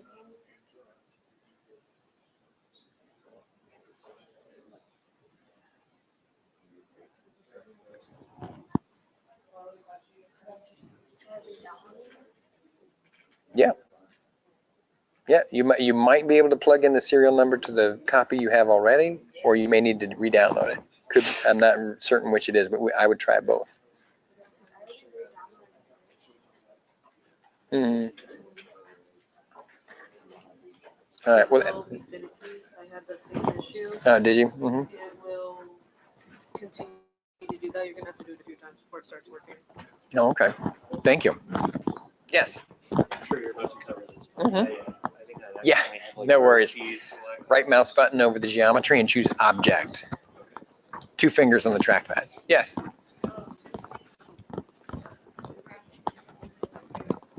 just totally forgot which one, what you had to press to just be able to move again. I can't remember. Move tool. Awesome. Yep. All right. So it looks like you guys are doing pretty well with this. I'm happy to see your progress. But what I'm hoping you're noticing right away is, wow, it certainly looks a lot easier when you do it than when I do it. Yeah, that's going to be the case. I have been working with Maya for about, I think, 15 years now. Have any of you been working with Maya for 15 years? Okay, so here's the problem. It's going to be very fluid and smooth when I use it.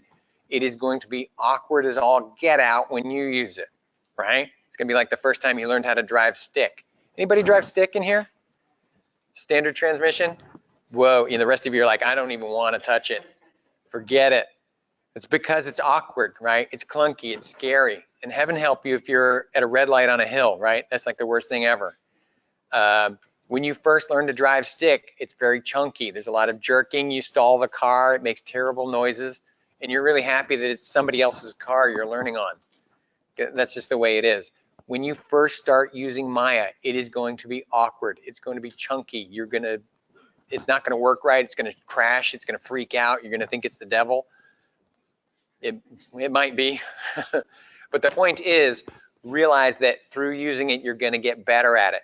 But believe me when I tell you, you need to take notes during class and you need to practice. This is not something that just happens. It's not magic. There isn't a shortcut. You literally have to do the work and practice to get good at this. So again, your level of engagement to the material is reflected immediately in your levels of success. So make sure you're taking the notes, doing the work, and asking the questions, because there's not a shortcut, or I would just give it to you. Literally, you got to put in the time. So again, this is a pretty simple activity. If you feel like, wow, you know what, I really like to do that one again, great. Hey, don't save it. File, new scene, save it. Now don't save. And now you've got that file and you can work on it again and again until you get better. And like anything in life, the more you do it, the better at it you get. So make sure you practice with that stuff. Let's get back to, what do I want to get back to?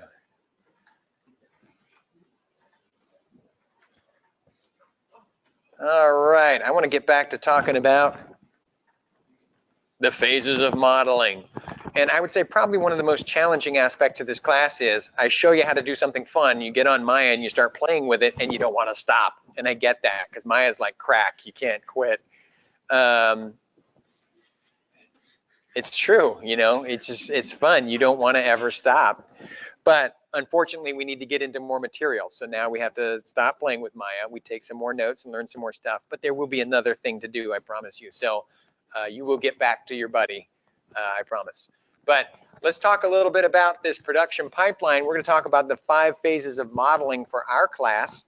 The reference gathering, the blockout, the modeling, and then the UV mapping and prep for texture process. So these are the stages for modeling that our models will go through. And then, of course, cleanup. At the end, we got to make sure that we're building something that other people can use and it's all straightened out. So this first step we're going to talk about is reference gathering and reference creation. Probably one of the most important phases of your modeling is making sure you've got good reference to help you model whatever it is you're making. The better the reference, the better the quality of the work that you create. The whole idea of having your reference is you're trying to create an exact copy of the original. And whenever you're trying to draw something, if you spend too much time looking at the paper, you're interpreting. That's not what we want. We want you to draw what you see. If you could like work out a way to where you never looked at the paper and all you did was look at what you were drawing and be able to draw it, that would be ideal. Modeling is pretty much the same way. I want you to model exactly what you see to the best of your ability. And again, the quality of your reference will determine not only how accurate your models are, but how quickly you can build them. Now, lucky for you, we provide you with the reference. So that's the positive side. So we already have that set up for you, but that's not typically the case. Now, when you're looking at your reference, something I want you guys to start doing is try to recognize the simple primitive shapes inside the things you're trying to the things you're trying to model. And the reason I want you to do that is because drawing and modeling are very similar ideas. And you'll find that a lot of traditional artwork feeds into your digital and 3D work. So if I'm trying to draw a particular object, I'm looking for cylinders. I'm looking for these basic shapes that will help me draw it. Well, modeling is going to be the same way. When I'm trying to model something, I'm trying to look at the simple primitive shapes that represent the objects I'm trying to create, and that will help me see the object before I even start trying to build it. So when you're looking at your reference, you should immediately be breaking things down and kind of looking at, based on what I see, what's the structure of this thing going to have to be? Where am I going to have to put my edge loops in order to build the thing that I'm trying to build? Because regardless of whether we're talking about something complex or simple, organic or inorganic, everything is composed of simple primitive shapes. So what we have to do is find a way of seeing those shapes within the objects so that we can recreate them, because those are the first steps, is filling in the shape and the volume. And for that process with Maya, instead of drawing cylinders and spheres and cubes, we use the polygon primitives that we were just playing with. Cubes, spheres, cones, pyramids, all those things help to build the objects from our everyday world. Who can tell me what that is? Something from Star Wars. Yes, my other ride, the Millennium Falcon. Who's that? Spider-Man. A kitty cat, right? Now, these are all what we call silhouettes. Silhouettes is another word for shape, 2D shape. And what is extremely important about shape is it helps us identify objects for what they are. I don't even need to see surface detail, and I know what these things are because their silhouette is so distinct. So if I'm trying to identify an object, its silhouette is the most important thing. As a modeler, job one is hit silhouette. Does that make sense? And that means when I look at an object, I know exactly what it is just from its shadowy outline. Its silhouette or shape. Right? Sonic the Hedgehog. This is an example of a silhouette. That is a great example of a silhouette. Like I first heard silhouettes because they have them all like in Lego Star Wars. Absolutely. Silhouette is critical. Good silhouette is critical. How important is silhouette? I can identify breeds of dogs even types of trees just from the silhouette. There's no surface detail there whatsoever. That's how strong and important silhouette is for recognition of objects. As a result, this is something we grade on. So for example, if I give you this reference image for this lamp, this is the picture we give you. These two lamps are close enough to the reference image, you would score the points associated with silhouette. Again, it's yes, no. Is it close enough or not? These three lamps are too far away, too different from the reference image, and will not score the points for silhouette. Does that make sense? Okay, so when you're modeling, you want to look at the silhouette. Form. Form is another aspect of, does it look right? Form is another aspect of, what are we looking for when we talk about the artistic criteria? Form is surface detail, depth-related detail. So these pieces of detail are sort of the 3D aspect, whereas shape and silhouette are 2D. In terms of the grading, also something we're looking for. If this is your reference image, these two lamps are close enough with its 3D or depth-related detail, surface detail, that it would score the points associated with form. These three lamps are too different. They don't look enough like the original, and they don't get the points associated with form. So it is possible to get the silhouette points on a model, but not the form points. Does that make sense? They are different. They're both part of, does it look right? But we've broken it down into those two things. Does that make sense? Silhouette and form. All right, let's talk about your skill check. For today's lecture, there is a skill check.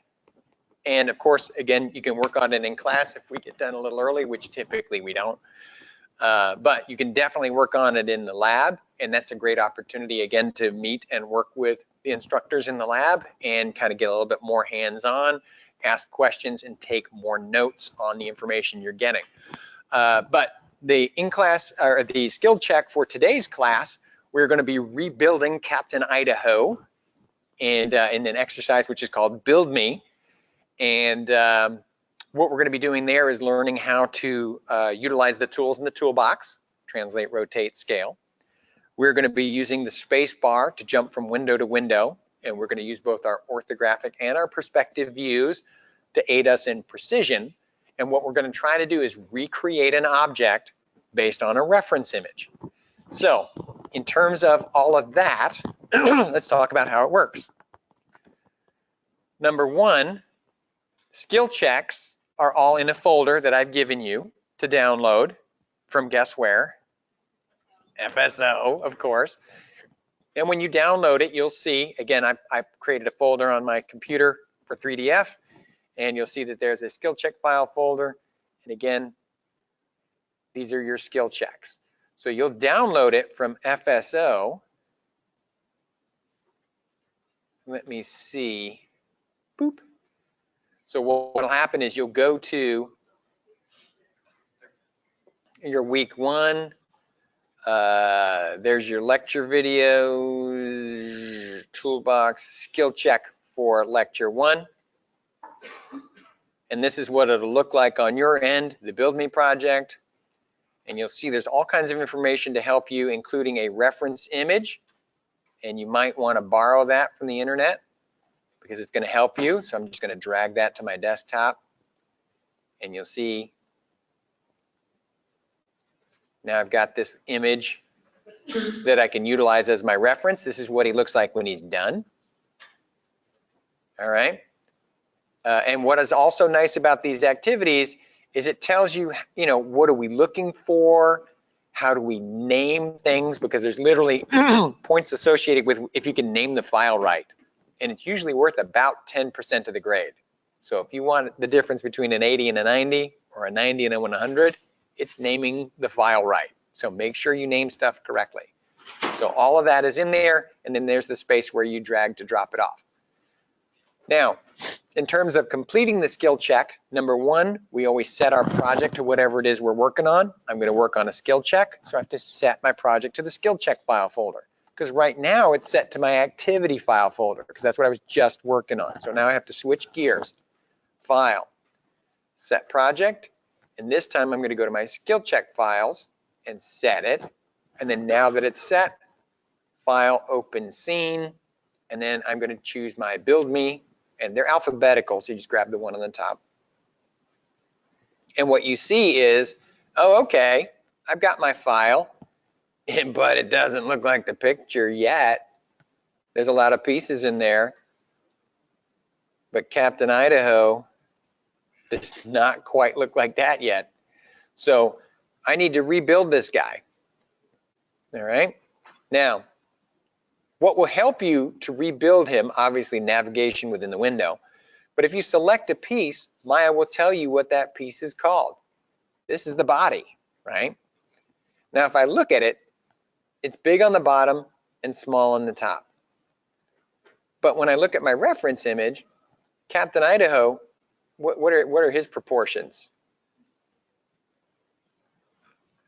He's big on the bottom and small on the top. So what's wrong with my potato?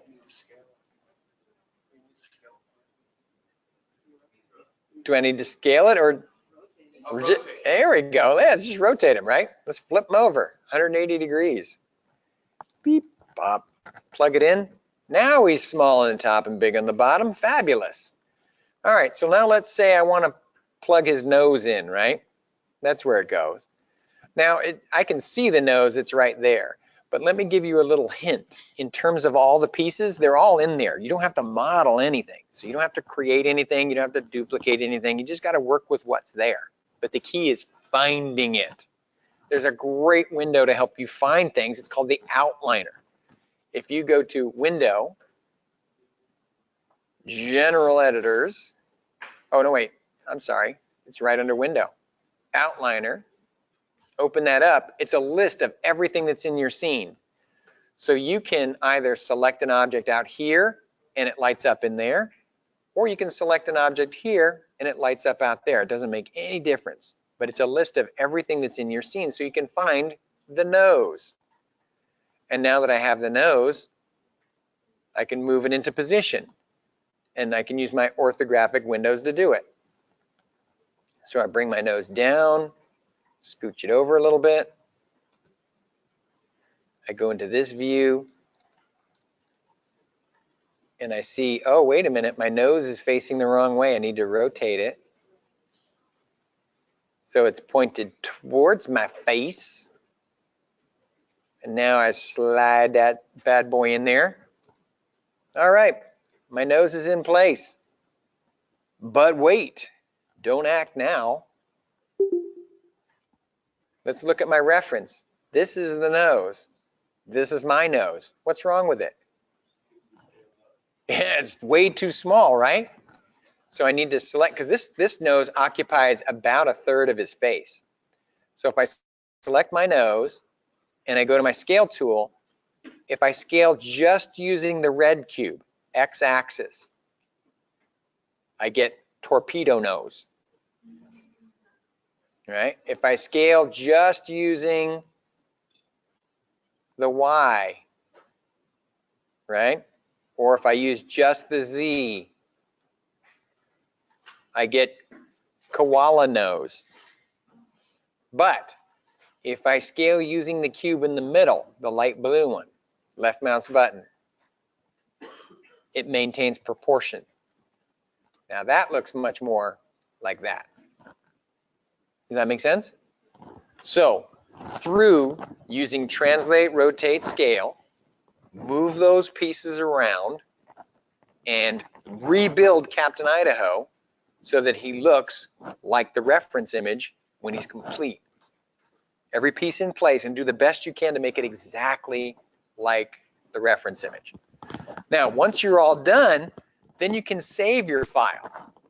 And again, in terms of the naming convention, you got to make sure you're using the correct naming convention for the assignment. Because again, literally like 10 points off the top right there is just naming the file right. And you'll see last name, first name with underscores, capital letters, lecture 1, capital L, skill check, capital S, capital C, underscore, 3DF, all caps, underscore, and then the year and month you took the class. It just became 2018. Happy New Year, everybody. So it's 18. And then what month is this? 01, January, the first month of the year. So we would be 1801. Does that make sense? So that's the correct naming convention for this assignment. So make sure you're naming stuff right, because literally you can lose points for that. No, not I accidentally. Why did I put that on there? Oh, because the whole thing's in parentheses. But do us both a favor and put your name, not mine, because I could probably pass this class. No problem. You're the one who really needs the grade in here. Does that make sense? Don't give me any more credit. So make sure you've got your name in there. And of course, it's not 1705.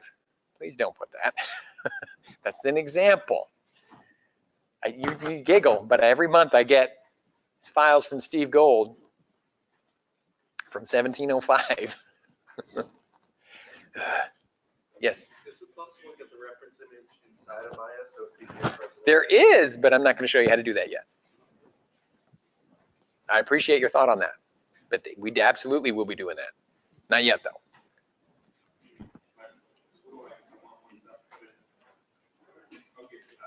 Okay, no problem.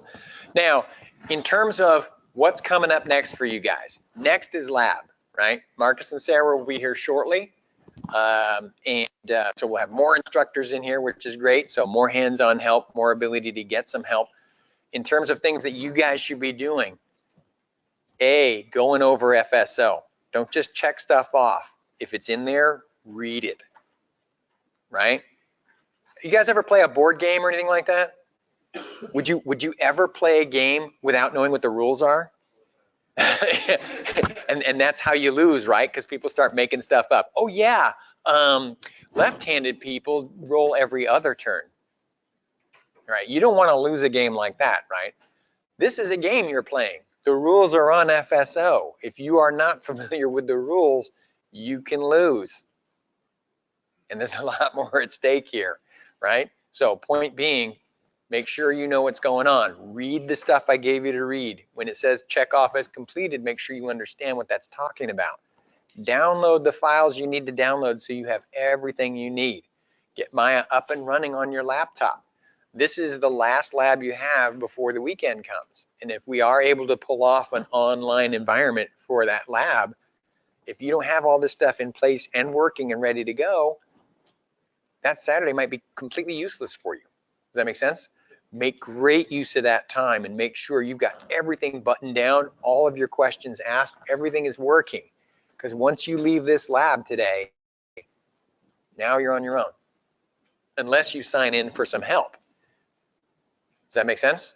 Okay, so make sure you're using everything that's available to you. Let me just show you the help thing real quick so you can see it, because it's really cool, and I think you guys will appreciate it. If you go to FSO, which I hope you will, and often, you'll see that there's an activity there called help. And literally, that's where you go to get help. If you need help, you just press the help button. And what happens is it launches you into a Google Hangout.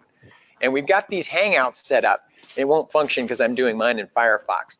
But when you guys have Google Chrome downloaded and installed on your computer, which is another browser, that will allow you to go right into the Google Hangout. They work together great.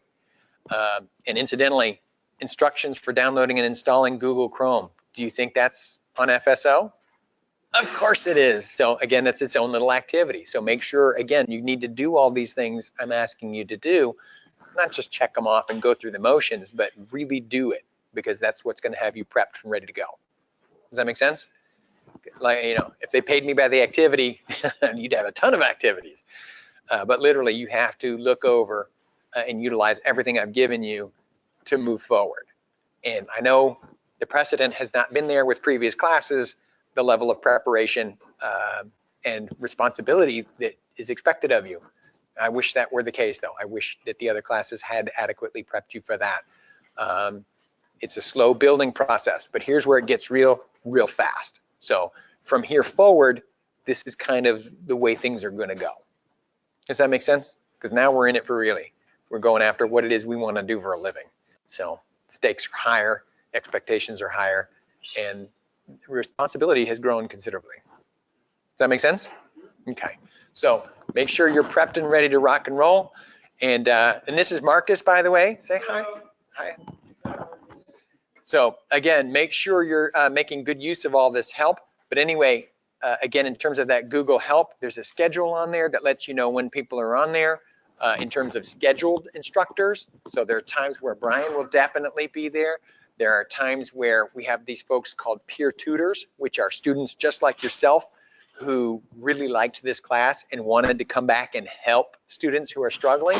So they were hired by the school to be peer tutors so they can help you. They're on there as well.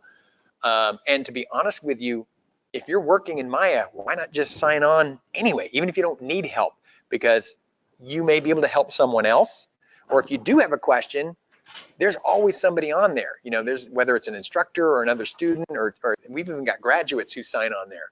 So you never know who you're going to run into. You're going to make new friends. And, you know, sometimes some people are a little bit more comfortable asking questions in an online environment. And we can see your screen and you can see ours, and we can make sure we can help you out with whatever it is you're working on. So it's a tremendous resource. So I would recommend that very highly early. Don't wait until you're floundering to get involved with that. Start to use it now, become a part of that community.